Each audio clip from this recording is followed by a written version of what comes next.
all the snow would be gone. So reduced ski days, this is another published journal article.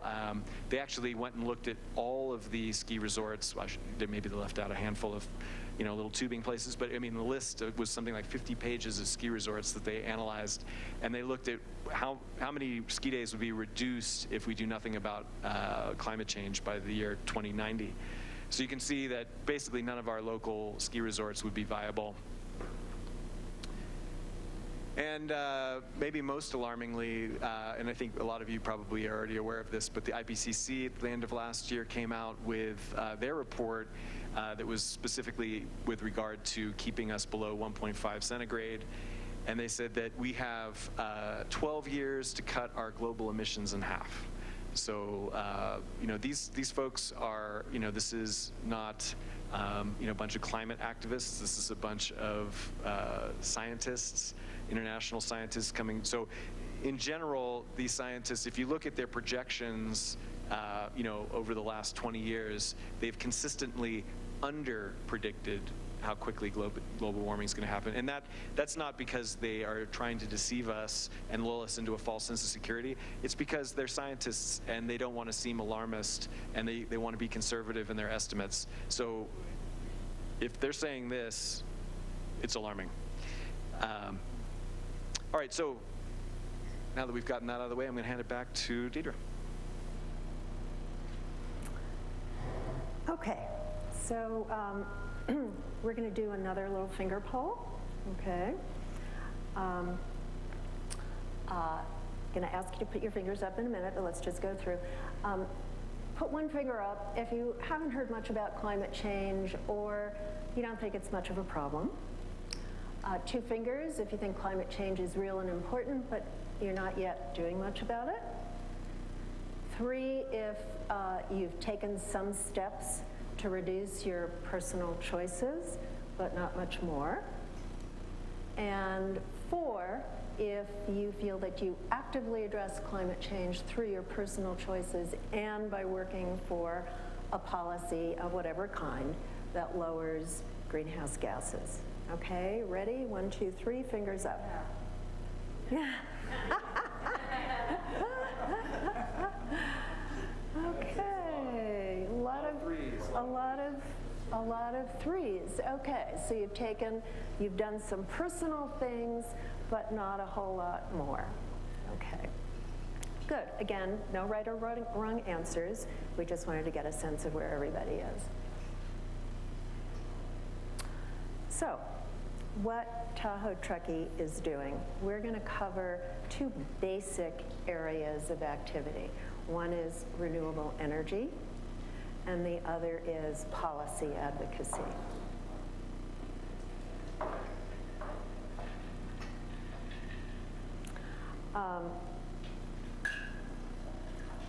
In the town of Truckee, we have two important things going on.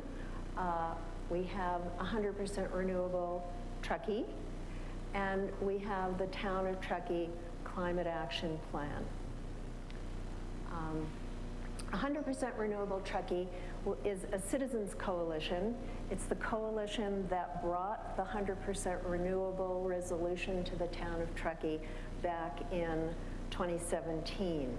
We actually were inspired by and worked with the Sierra Club, which has been encouraging local communities to adopt 100% renewable resolutions, and with the Climate Reality Project, which was encouraging the same thing, slightly different resolution, but basically encouraging our local communities to commit to doing something important and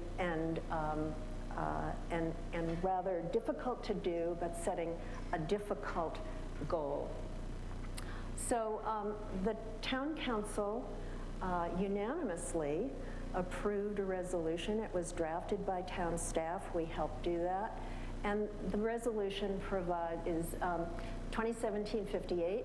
It provides the following goals.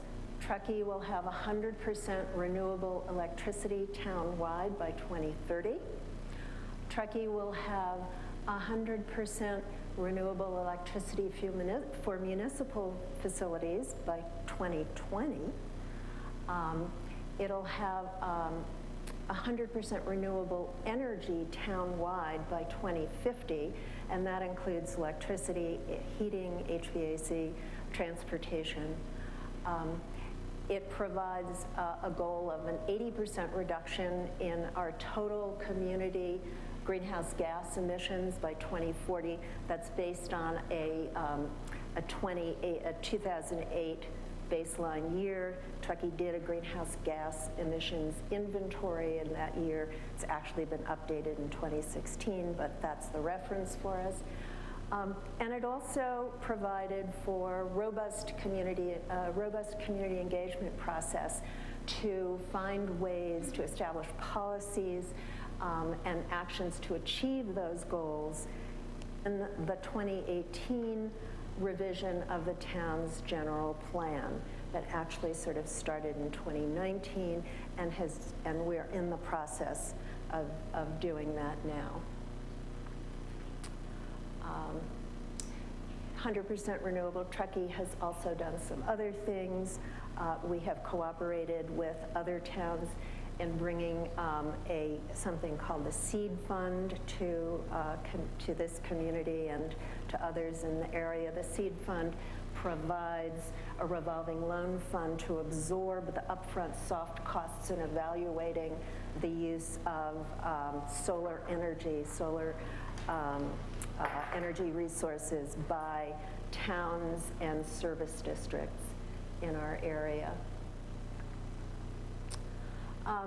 So the Truckee 2040 is the website for the Truckee Town General Plan revision. You can go to the website, just Google Truckee 2040. It's usually pretty up to date. You can find out what's going on. You can also go to the town calendar on the town website, and you will see what meetings are taking place. The town of Truckee, in connection with this revision, has established a general plan advisory committee, the GPAC. Everything has to have an acronym.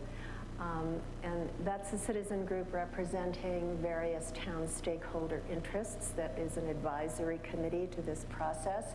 It has a subcommittee.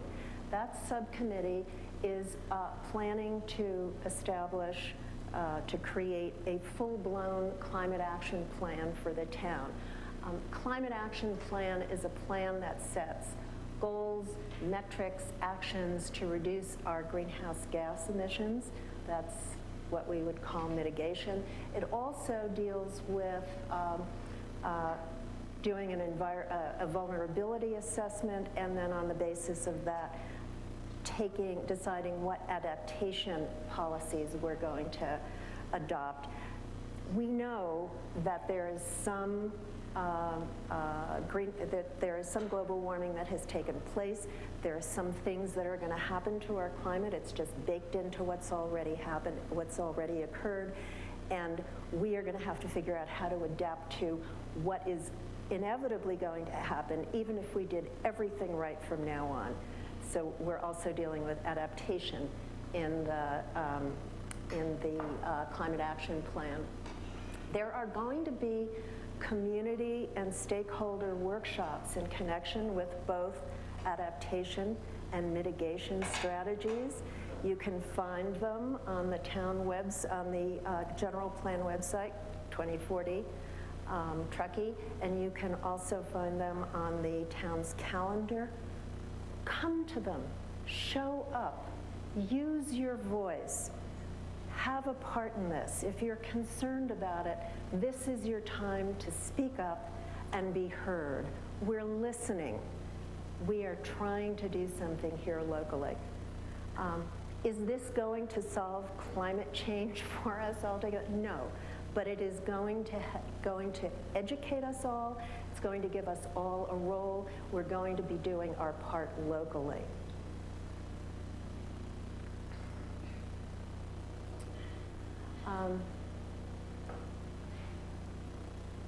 We're also going to talk about some policy advocacy in town. We have 3 organizations that we've highlighted. They're the ones that we know best, that we work with. Protect Our Winters, Elders Climate Action, and of course, Citizens Climate Lobby. So Protect Our Winters was founded by a Truckee local hero, snowboarder Jeremy Jones. It started in Truckee, it's now headquartered in Boulder, Colorado. They have 119 really famous snow sports athletes who are part of their organization, a bunch of outdoor photographers, filmmakers, scientists as advocates for climate change. They strongly advocate for putting a price on carbon. They are currently focused largely at the state level, but they have endorsed legislation that Citizens Climate Lobby has been able to get introduced into Congress. They are not currently focused on grassroots activism, but if you go to their website, they do have recommended things that you can do as a citizen. They endorse political candidates. Citizens Climate Lobby, for example, does not, but they have engaged in voter registration efforts, and they have also lent their weight to political candidates in congressional elections around the country. Elders Climate Action was started by Truckee local John Sorensen. John has a leadership role in the organization to this day. John is, by the way, a honest-to-goodness rocket scientist. He's a very smart and very personable guy. He built an aerospace company, sold it, retired, and has spent the rest of his life working on climate change and social justice. His goal is the goal of the organization is to mobilize the enormous wisdom and energy of elders, of seniors throughout the United States to address climate change. And their particular focus is on supporting a carbon fee and dividend policy, as Citizens Climate Lobby does, and supporting state efforts, particularly to go forward with the Clean Power Plan.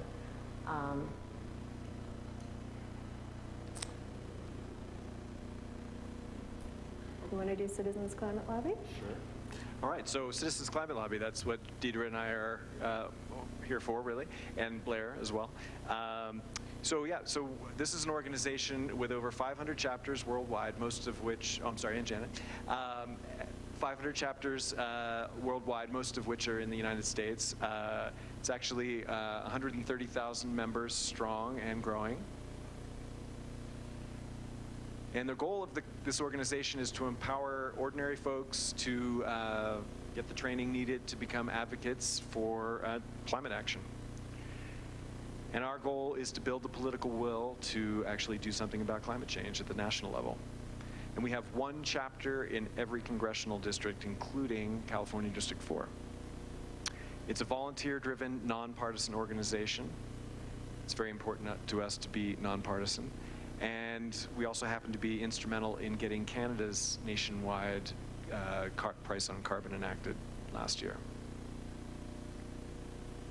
So our organization has a very singular focus, and that is to get the Energy Innovation and Carbon Dividend enacted, which is the embodiment of our carbon fee and dividend policy.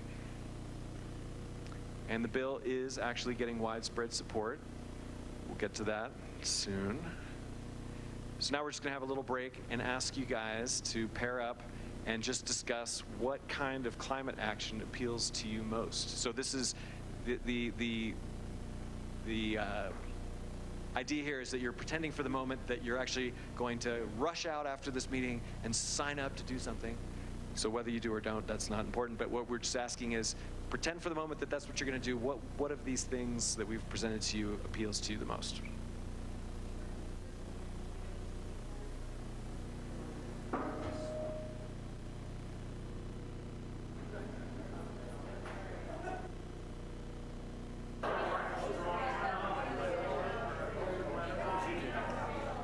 Sorry, I stepped on that.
Okay, about 30 seconds more.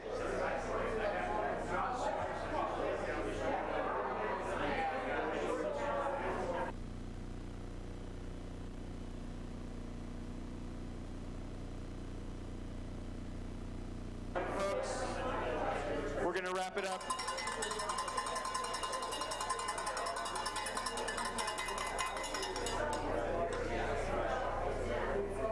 Thank you, folks.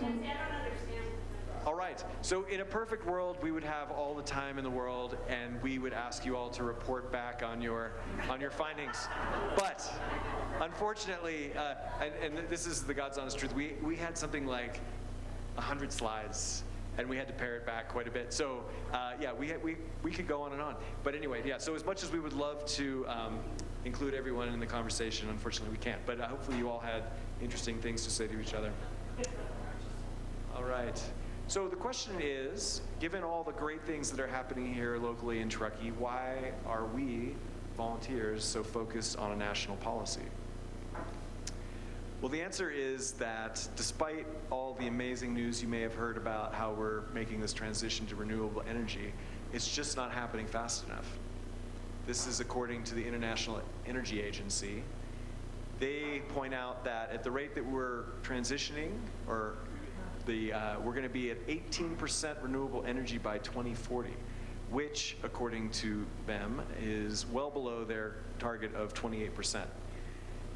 And this, one of the blind spots that we face is that as focused as we are on converting our electrical grid to renewable energy, we've not made much progress on transportation, and even less progress on heating homes, and also converting industry to clean energy. And I would also add in there agriculture.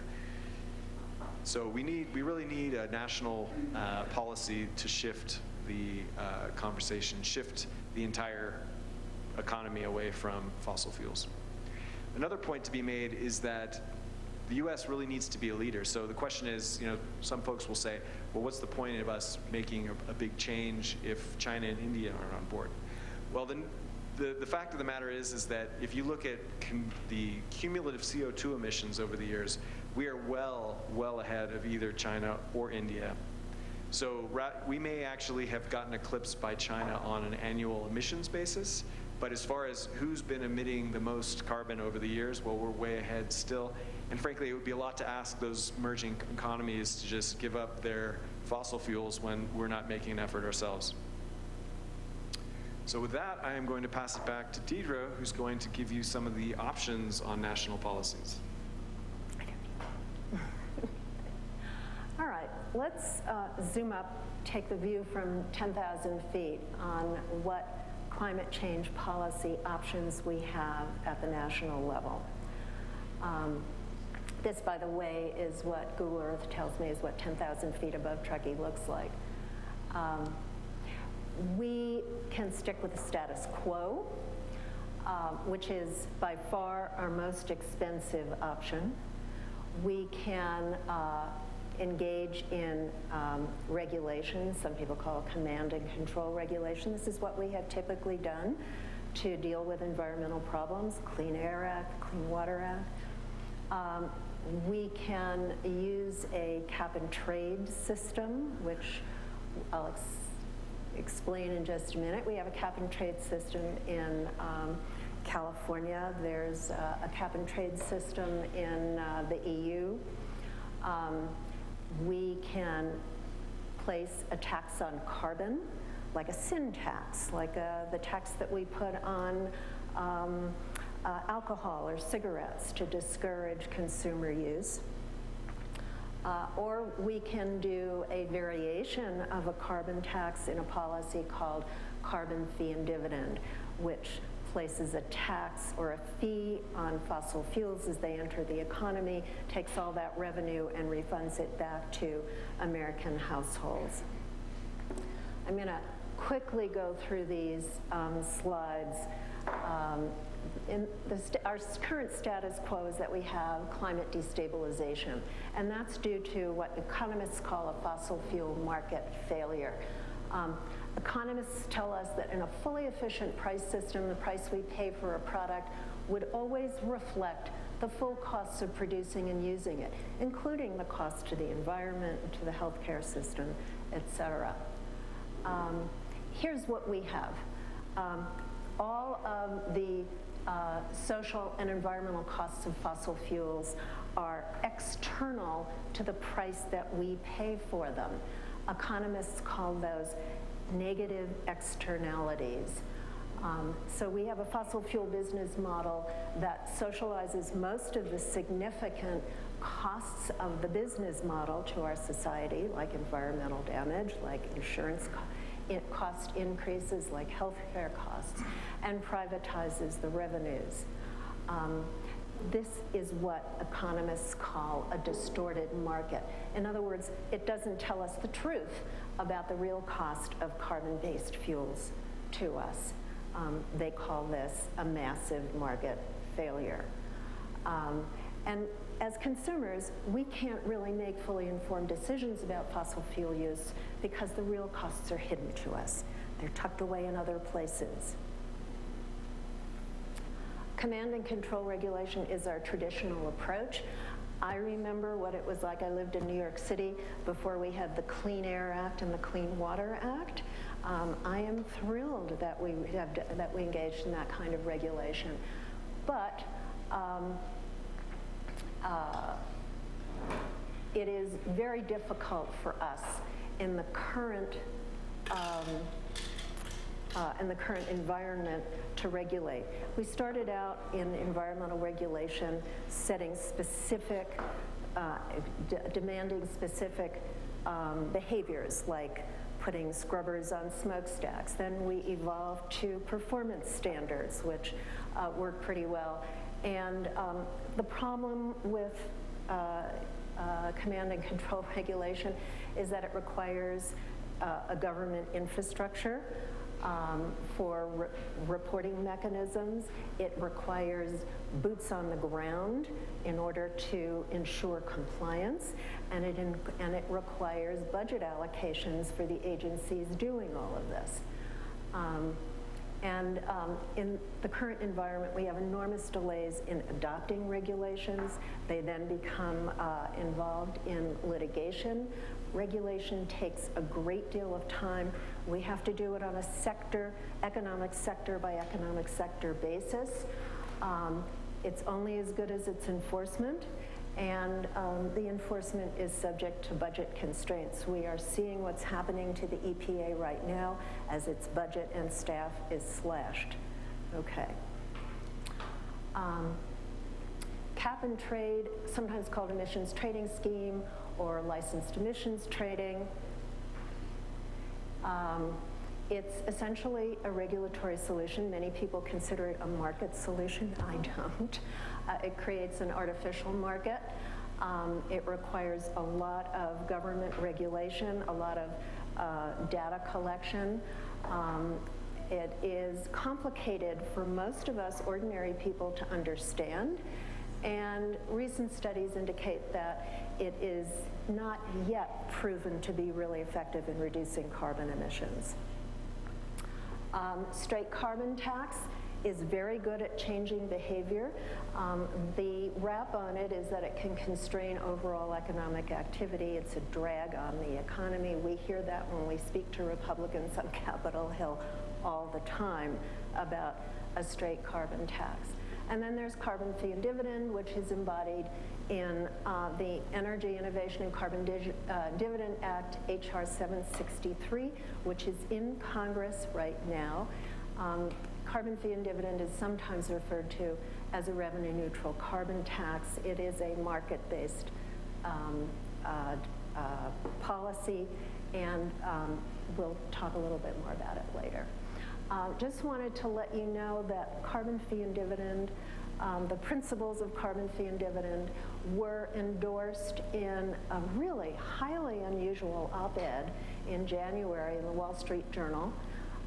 It was called The Economist Statement on Carbon Dividends, and that statement was signed by over 3,500 economists from around the United States, including 27 Nobel laureates, all 4 former Fed chairs, 15 former chairs of the Council of Economic Advisors, who were uniting around a bipartisan solution embodying including the principles of the Energy Innovation and Carbon Dividend Act.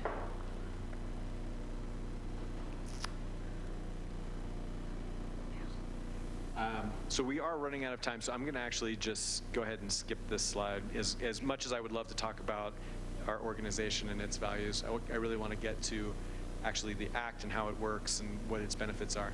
So the Act itself is, as Deidre mentioned, it's a Carbon Fee and Dividend Act. So what does that mean?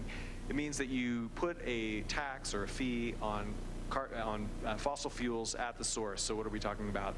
It's coal mine, wellhead, crude oil terminal, and then what happens is the fee then is applied at the source, and those manufacturers, they don't just absorb that cost, they have to pass it on. So they pass it on to their customers, and their customers then pass it on to their customers, et cetera, on down the line. So everybody is basically seeing that increased price to fossil fuels reflected in their cost of goods. And finally, consumers see it in the prices that they pay for consumer goods. And so, for instance, if you're seeing one product that was made with renewable energy and another product of similar type that was made with a lot of coal, for instance, the coal-made product is going to be significantly more expensive. And so consumers will make a choice not to buy those products. Companies will know that ahead of time.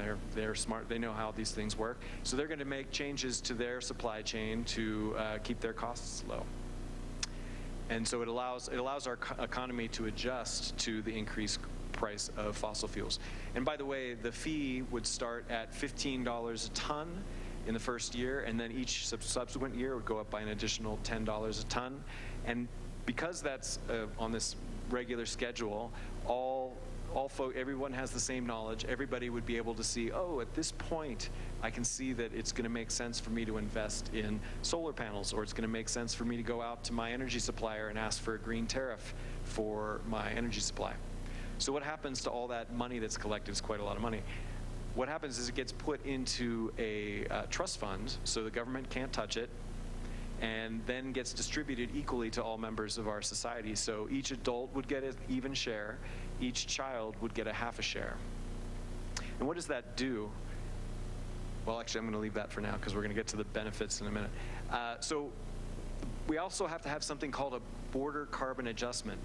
And that is a mechanism to prevent something called carbon leakage, which is what happens when companies say, they look at their manufacturing process and they say to themselves, oh, wow, it's getting really expensive for me to do business here in the United States. If I just move across the border to Mexico and produce there where they have a lower price on carbon or none at all, I can make my product more cheaply. Well, what you do is you basically say, okay, well, if you want to do that, when you try selling your product back to the United States, we're going to put a tariff on it that's proportional to the difference in your costs. So basically, we remove that incentive for them to move. So now, on the flip side is that if, say, that company now stays in the United States, but it wants to sell its product in Mexico or another country without a comparable price on carbon, they would get a credit when they export their good to the other country. Another aspect of the law is something we call limited regulatory adjustment. So this is something that was not in our original policy, but is in the law itself. And this was something that we added because we needed to get a few Republicans on board, and hopefully more will join us. But the point of this is that we're just saying, okay, there's a bit of redundancy if we're going to put a price on carbon and at the same time regulate carbon emissions.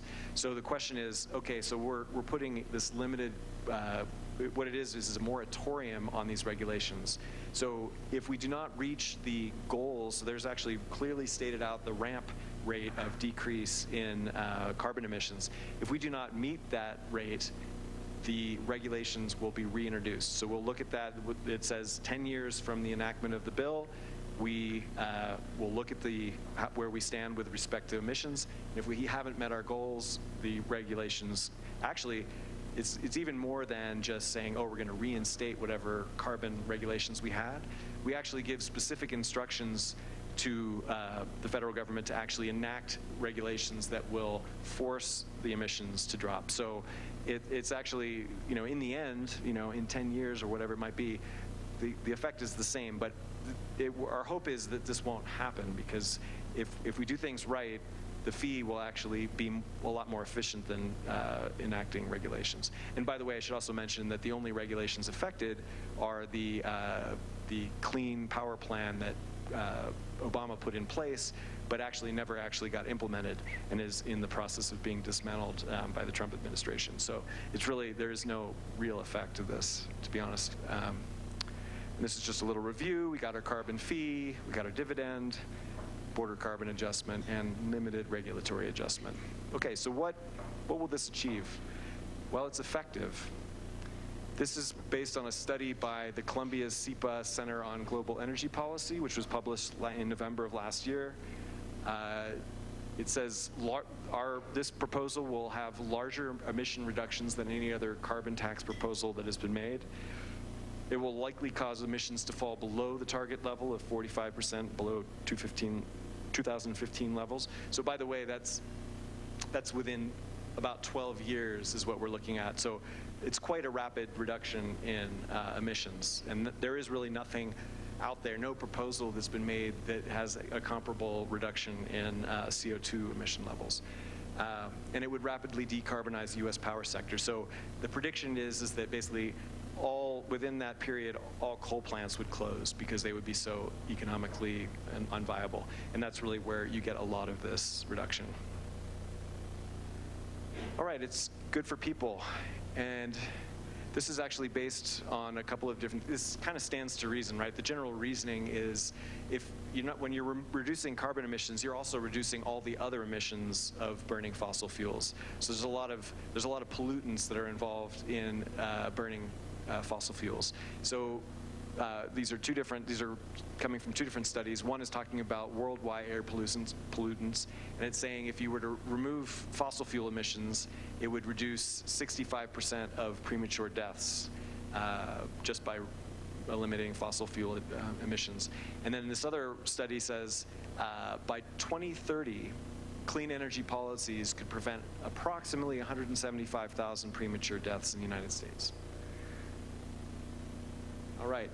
So when we're distributing this dividend to folks and putting money in their pockets, it turns out that the lower 3 quintiles of the U.S. population in terms of income will actually benefit from this policy. So why is that? That's because folks on the lower end of the income scale, they are getting the same check that folks at the high end of the income scale would get. And by the way, they actually don't use that much carbon in their daily lives. They don't have as big of houses. They don't fly as much. They don't buy as many things. So they're actually going to come out ahead or break even. And this policy creates jobs. This is from a study done by the Regional Economic Modeling Incorporated. And what it's showing is, sorry folks, a little blurry, but what it's showing is all the things that are breaking off to the right there, things that are getting jobs added to it, and there's just a handful that would be seeing a reduction in jobs, such as mining and utilities. But you'll notice that the projection is that a lot of the jobs added will actually be in things like healthcare and retail. And so the reason for that is that if you put a lot of money in the pockets of people who, the first thing that they're going to do when they have money on it is go spend it on healthcare, food, and clothing, because that's what they need. And then one of the things that all these studies fail to actually look at is what's the economic cost of doing nothing? So this actually shows that in the last decade, we spent almost $500 million, $500 billion on just on extreme weather events. And this is only going to get worse with climate change increasingly getting worse. And this bill has bipartisan support. So last year it was introduced in November, last Congress. And we had one Republican, one Democrat in the Senate introduce the bill. And we had 2 Republicans and 3 Democrats. So it was definitely, when it was introduced originally, very much a bipartisan bill. This was the first piece of bipartisan climate change legislation in the last 10 years. Now this Congress, it's been reintroduced in the House. It currently has 1 Republican and 50+ Democrats co-sponsoring it. So the bipartisan message is getting a little harder to sell, but we're working on it. We're working on it. This is still, it's maybe a little aspirational at this point, but we are serious about this. This is important. And this is actually a point that this is a researcher at Loyola University. She's a social researcher. And what she finds is that legislation that gets bipartisan support has, well, Congress gets a lot more, the public has a lot more confidence in Congress when they do things with bipartisan support. And also when you support a policy with bipartisanship, people actually have faith in it. So this is important to all of us that care about these things, because we want to see these things last, right? So if the public feels like, oh, this is just one party's solution, they don't have much trust in it, and the next time the next party gets in power, they're gonna tell a story about how this policy is awful, it's horrible, and we're just gonna rip it up, right? So that's why we feel this is so important. So this is another little point I wanted to make. So, you know, some folks are just like, well, you know, we're going to get a change of power in another year or two, and when we do, we're going to just do whatever we want. Well, so this is, if each one of these little squares is the last 50 years, out of those 50 years, only 16 of those years has a party controlled the White House and both houses of Congress. And of those 16 years, only 10 of them were controlled by Democrats. And of those 10 years, only 4 of them did they have a filibuster-proof majority.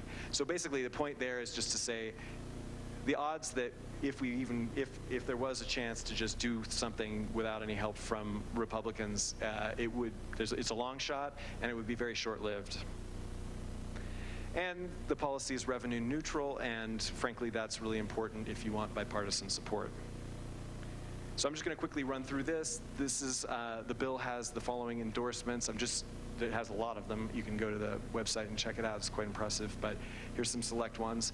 This is Jim Hansen. He's the guy, the NASA scientist that testified before Congress in the mid-'80s about the need to do something about carbon. I'll let you read that.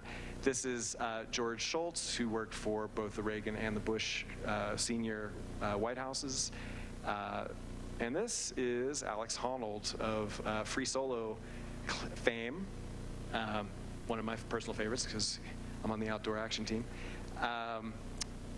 These are, just because we're living in a ski town, I thought I'd highlight the ski industry endorsements. So we've got Alterra, which is the parent company of both Squaw Alpine and Mammoth, among others. National Ski Areas Association, Squaw Valley Alpine Meadows, POW, Ski California, A-Basin, Aspen, Ski Utah, Mount Hood Meadows, Crystal Mountain, Mount Hood Ski Bowl, Pacific Northwest Ski Areas, Bridger Bowl, Buttermilk, Snowmass, Solitude, Timberline. Local endorsements, Squaw Valley Alpine Meadows, 50/50 Brewing, Boreal, 100% renewable, thank you, Deidre. Soda Springs, that would be Julia Mancuso, gold medal winner. Jones Snowboards, the Shane McConkey Foundation, Paco Ski and Bike. Woodward Tahoe Climate Elders, Elder Climate Action, and the town of Truckee. Yay, Truckee. So I don't know, I think we're past our time. We don't have time for another breakout. So I'm just going to say, if folks here aren't actually living in Truckee, Tahoe, these are some other organizations that you can check out. We haven't talked about 350.org because there isn't a local chapter of 350.org here. But if you live in another area, like the Bay Area, they do have several chapters there. And that's it.